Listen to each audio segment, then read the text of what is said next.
that this is the fault of the government because until the last time that occurred this past almost a year, and the government doesn't do anything. And I think that this type of things in some point we can't do some things, but I think that the government has the power of do something, and they didn't do nothing. Okay, okay, very well. So do you think that these kind of disasters could have been prevented, Annalise? And how do you think that we can prevent if you think that they can be prevented? Maybe with better structures, because, for example, the bridge in the zone of Tiquipaya, Mhm. actually the river Taquiña don't have a structure for river, and all the um, all the land are everybody, and it hasn't a structure. So I think that this is the fault of the government. All right, all right. Yes, that's a really good point. There are some structures of things that are not built right to deal with, for example, a river. And I think it was because some years ago we didn't have that many rains, right? And perhaps the weather was not as extreme as it is now. I don't know how much time you have been living in Cochabamba, Annalise. All my life. All your life. Okay. So can you tell me if you notice that there is a difference between the weather some years ago and now? Do you think that let's say the raining season is the same that it was 10 years ago? Or do you notice that it has changed? Well, what can you tell me, you that you have lived in Cochabamba for all that time? Yes, I think that are change because in, for example, until 5 years ago, we don't have the rains that are really strong, and now there are and someday maybe it snow, and in Cochabamba never snowed, and Okay. the weather was really crazy. All right, all right. Yes, you're right. Do you know more or less what year was the year in which we started having all those changes? Did it happen very recently? Is it something that has been happening many decades ago? When do you think that this started, Annalise? This change in the terms of weather or those things? I think 4 or 5 years ago, more or less. All right, all right. And I think that you recognize that because of the news, because of the disasters that were happening, and so on and so forth, right? Have you ever been personally in one of those disasters, or have you ever been in any natural disaster, Annelise? Something like, I don't know, flooding, something like trembling, right? What disaster have you been in, or what was the closest disaster that you have been in? Mm, I think that thanks of God never. Yes, I think never. But once when my parents travel with my family, I don't are with them, but they are in Ribera Alta, and Mhm. it was raining. So the people are waiting for cross with their cars, and there are a river that um, how can I say, when the water um, this word Ah, the yes, river. you can say also the word floods, right? When the water floods. okay, when the water floods, and it was there are passing the cars, and this moment the river takes the car, and died a person inside of the car. Okay, okay. So it can happen something like that because water right now can be very strong. It can drag anything, right? Very big rocks, cars, whatever that is in its way, right? And that's Yes, really, really dangerous. I think it happened something a few days ago, something similar. I don't know yes, if you watched on the news, right? yes, All right, Annalise. So look, I'm talking about this because, of course, we're surrounded by these kind of situations. It's really interesting that we can discuss, right, these kind of things. And I don't know, to finish this up, all right, to finish this up, Annalise, um, what do you think? You know that in Bolivia, perhaps we don't have as many disasters or natural disasters, or perhaps we do, but in comparison to, let's say, the United States, there, for example, they can have some hurricanes, right, very big storms, and so on. Do you think that Bolivia is really affected by natural disasters? Or which one do you think is the country that has more natural disasters, according to what you know? mm, maybe another countries, um,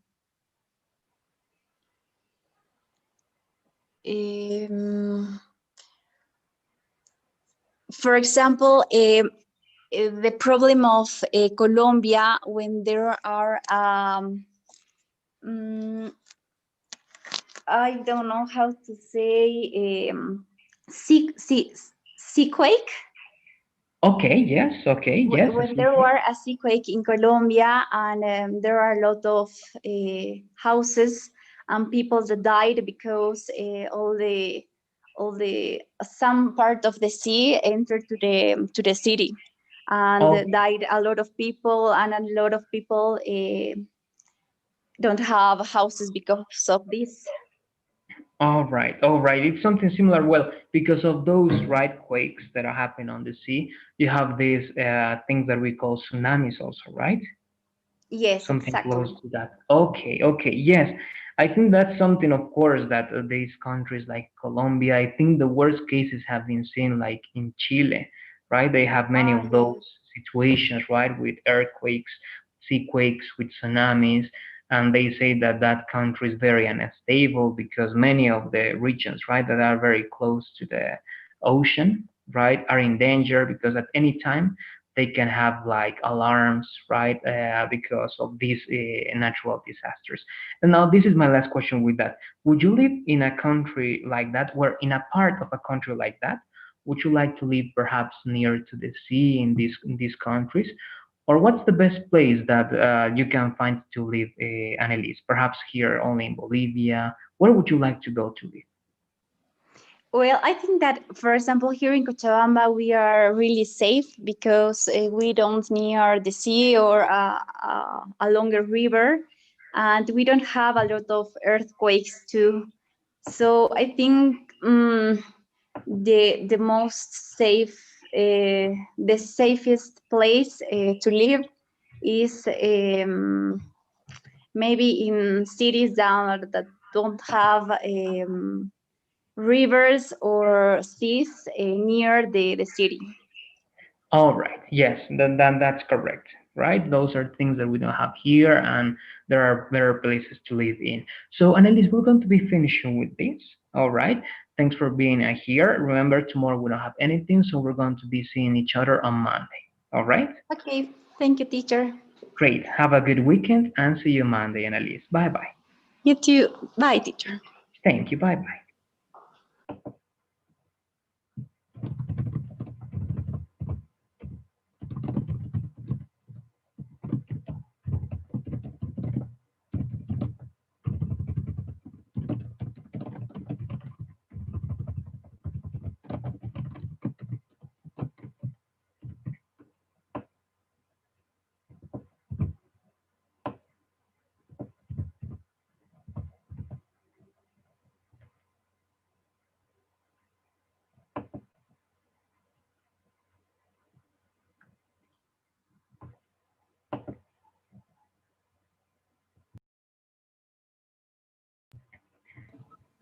Hello, Hello, Maria.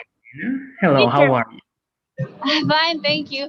I don't know why, but I couldn't find the link, so I was like trying with all the link that you sent in the chat. All right, all right. Yes, sorry, I just checked that and I sent the link again. So this is always going to be like the chat, right? Actually, it's always the same. We only have two links, but I know that it's been lost because I sent once again, and you have many links there. But this is going to be the one, all right? This is always going to be the one only for the conversations, this link, Okay, okay, okay? okay, Great. teacher. Perfect. So let's go and let's start with today's conversation, Maria Elena. Today we're going to talk about something that I think is not perhaps affecting all people around the world, but it's happening in countries as the U.S. And you're going to tell me what's your perspective on this. Okay? Okay, okay, Great. teacher. So look, this time I'm going to start reading directly one title that is down below the headline, and you're going Okay, to tell me what you can understand. All right, I'm going to read that title and the first paragraph. Let me begin. okay, So it says, people of color have always felt pressure to hide their personal identities in professional environments. Now, virtual work has complicated code switching even more. Now, this is the first paragraph. When Daniel Vinaus, all right, a 24-year-old university employee working in the U.S. state of Virginia, transitioned to remote working in March, she noticed something striking about herself. She talked with her hands. All right, that is the first part. I don't know if you can tell me something about this part, Maria Elena, what you were able to understand, and what do you think this is about? um, teacher. I don't know if you can repeat the first part of the paragraph, but I don't know why I couldn't understand. Okay, Just the first so part. all right, don't worry. This is short, so I'm going to read everything again, and I'm going to do it very slowly. Let me do it again. So it says, people of color have always felt pleasure. Oh, sorry, again, I made the same mistake. Have always felt pressure to hide their personal identities in professional environments. Now, virtual work has complicated code switching even more. That is the very first part. Now, the first paragraph says, when Danielle, right, Vinos, that's the name, a 24-year-old university employee working in the U.S. state of Virginia, transitioned to remote work in March. She noticed something striking about herself. She talked with her hands. So, Okay. what do we get in this first part? Well, the first part, they are talking about the discrimination. I don't know if I'm right, Okay, and okay. how society uh, has a lot of influence in most people. For example, I don't know if I'm right. Is it's okay or no? Yeah, yeah, it's related to here we have people of color, right? So we Yeah, are talking yeah, about a very specific part. Yes, and it seems that they felt pressure, right, yeah. with personal identity. So yeah, it's related to perhaps certain kinds of discrimination, right? Because they want to hide from something. So I think you're right in that way, Marielle. Okay, okay. Yes, and I think also the title is about how the society influencing a person. For example, I saw some video about some child who who said something like, why I'm black? I don't want to be black because people won't love me, or the world is won't love me, something like that. Just because she know that she's black, All right, and, all and, right. and it, no one tell her about that she's black. But you know that in all around the world exists that this discrimination is still doing this discrimination. So I think that some people growing with that. I don't know how to say this world.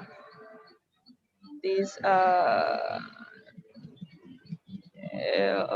wait. This Okay, don't worry. resentment.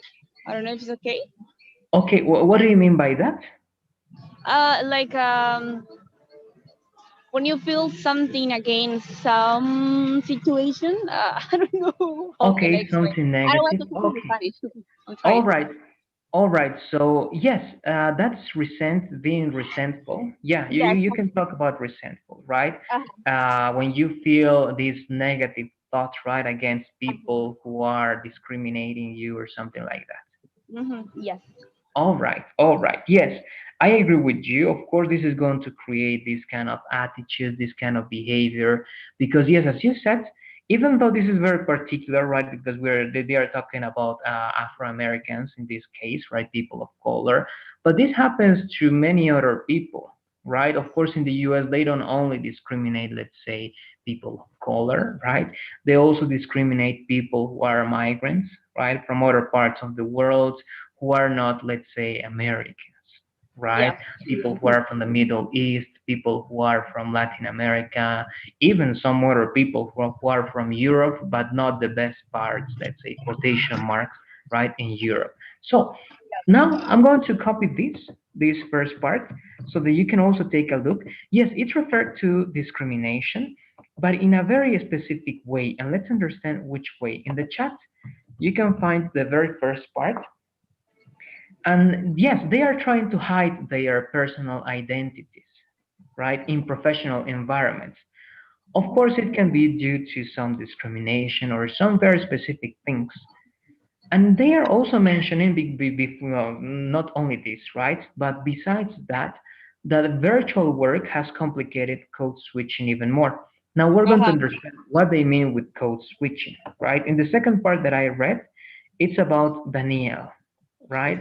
Something happened to Danielle, that she was working right as anybody else in a very specific place, but he had, or she, sorry, she had to change that to a remote kind of work, right? It happened to many people around the world because of the Yeah. coronavirus. But Yeah. she noticed something said, that she talked with her hands. And let's understand why they mean with this. I'm going to continue with the second paragraph, and tell me what you're able to understand, please, Okay. Mariel. It says, seeing herself on video conferencing calls, the Miami native became aware of how her speech and actions were made her stand as distinctly Latina, especially in contrast with her white colleagues. Though she had worked at the university for 2 years, she was suddenly self-conscious of her mannerisms and her southern Florida accent in a way she hadn't been before. Never, or whenever she would see her hands go up in her tiny Zoom window, it would be a visual reminder to tone it down. Vanus, which is her last name, consciously decided to limit her hand gestures around her white colleagues. Now, that can be something interesting. I don't know what you were able to perceive or to understand in that part, Maria. Well, I know that they're talking about some guy who start working as I don't know what, but his personal identity as in a professional environment, right? Yes, that's right. We're talking about Danielle, right? So Danielle is the one, right? This girl, this 24-year-old girl, yes, who is working. Is that part is in the chat, right? Who was working as an employee in in Virginia State, right? Yeah. Was transitioned to remote working. But she, by doing this, by going and working with this remote Uh-huh. work, right, on Zoom, Yeah. she has noticed something. And they explain why this is talking with her hands. Well, why are they mentioning this, Maria Elena? Were you able to understand that part? Yeah. So she was talking with her head. Okay. No, I don't understand that part. Okay, no, she was talking, and if you take a look at the chat, in the last part is like the conclusion, right? It says she talked with her hands. All right, she talked with her hands. Now, Oh yeah, okay, okay. Now I'm looking recently at the chat. When okay, Daniel was 24 years old, university working in the United States, this is now with with her that, hands. Ah, yeah, look, okay, okay, okay. all right. Now I'm going to read this one more time. No, no, no, not that part. The second paragraph, and Okay. you're going to try to tell me why it means, all right, or what it means by saying talk with her hands. It says, seeing herself on video conferencing calls, the Miami native became aware of how her speech and actions made her stand out as distinctly Latina, especially in contrast to her white colleagues. Though she had worked at the university for 2 years, she was suddenly self-conscious of her mannerisms, in her southern Florida accent in a way she hadn't been before. Whenever she would see her hands go up in her tiny Zoom window, right? Zoom, the application, Uh-huh. it would be a visual reminder to tone it down. Vinyls, it means that's the last name of Danielle. Danielle consciously decided to limit her hand gestures around her white colleagues. So, what do we get from that? Um, maybe she's a deaf mute. Okay, one more time, please. Maria Elena? Teacher? One more time, please. I couldn't hear that part. Hello? Hello, can you hear me, Maria Elena? Yeah, yeah, yeah, yeah, yeah, teacher. I don't know if Okay, you hear me. yes, I can hear you now. I was telling that maybe she had something of deaf mute. Okay, I don't know. okay. In what sense? What do you mean by that? I think that because you said that she started to talk with her hand. Mhm. Exactly. I don't know. But also, also in this case, let's suppose, yes, let's say, let's suppose that this person, right, Danielle, 24 years old, she doesn't have any Uh-huh. problems, right, perhaps with the voice or anything, right? She can speak and all that thing.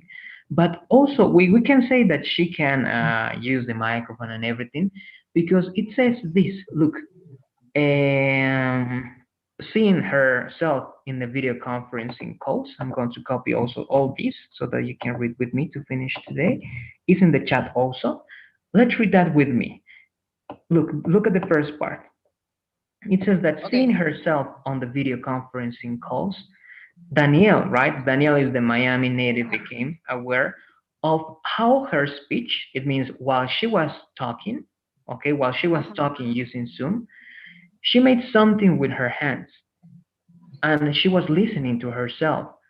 So she noticed that she had an accent that was very, very, of course, from Latin America, that was also part of this southern Florida accent. She noticed that. And she also noticed that in the video, when her partners were speaking, they only were speaking. They didn't move their hands. All right. But I think that many Latinos do, right, is that we use a lot of gestures to speak. We move our hands, right? We tend to be a little bit more expressive. But people in America, right, they just speak. They are a little bit more colder with that. So there's a big contrast with her white colleagues because she sees that whenever she starts speaking, she sees her hands, all right, her hands doing Mm-hmm. some gestures. Okay. And that Yeah. is something different, right? To finish this, Uh-huh. Maria Elena, why do you think we do that? Sometimes they say that this is part of Latin American culture, that we are expressive, that we use a lot of our hands. Do you think that there is a difference in the way we speak and we express ourselves when we speak in contrast to Yes. American Europeans? Yes. Yes, of course. For example, I don't know if you look at me when I was doing my presentation. I always use my hand like ham and dance in flamenco. So Yeah. I think I don't know if it's this part of people from Latin America, Uh-huh. but in my case, yes. And also I've been working on that. because I'm so expressive, so Mhm. I need to like to control my my expression. All right. Yeah. And again, just the last thing. Do you think that that's something negative? For example, here, Danielle, she's trying to stop doing that. Do you think that Uh-huh. that's positive or do you think that that's negative? How do you see that? That Danielle is stopping doing that because her white quotation mark, right? Her white colleagues don't do it. Yeah. Well, I know that in some countries maybe it's not polite or it is impolite Mhm. or I don't know, but I think it's not it's not bad to do that. But I think that, for example, when I was talking about the culture about Japan and what thing you should know when you go to visit some country, um, it's like you have to know what manner or what thing you should do. For example, I know that in some countries when you use so much your hand, it's like rude. And for example, if Okay. you put your tone up in some countries, also it is rude, but for us it's normal. Yes, So that is I correct. think yeah, we have to like to control that, not to use so much that and also because she is like giving a conference and maybe she had a lot of people from other countries, so I think it's not rude, but also you have to control Okay, that. no, I totally get it, and I think that's a really, really interesting perspective, Maria Elena. I totally agree with you. It depends on the culture, right? If we Mhm. go to a different country, we have to respect that way of being, Yeah. right? We cannot Mhm. go to Japan and saying, well, this is the way I do it in Bolivia, so I don't Yeah. care, right? It doesn't work Uh-huh. that way. You have to adapt yourself. That's not bad. Mhm. That's the way it is. Exactly. So we're going to finish here by saying just the thing, Maria Elena. Remember that tomorrow is holiday. We don't have classes tomorrow. All right. Mhm. We're going to see Okay. each other directly on Monday. And Monday. on Monday, remember to take advantage of this weekend, Maria Elena, and try to prepare your presentation that is going to be for Wednesday. And Okay. also remember, all right, and also remember that this presentation has a very specific structure. You need to Mhm. think of two options of something, right? Is it better, I Mhm. don't know, Zumba or this one? Or you can choose two things. And the presentation is going to be about explaining why that one option is better than the other. Okay. All right? Teacher? Great. Hello? Perfect. Maria Elena, are you there? Okay. Okay. Yeah, yeah, yeah. Oh, Yeah, sorry, teacher. perfect. Okay, No, teacher. so have a great weekend, and I'll see you on Monday, Maria Elena. Okay. Bye bye.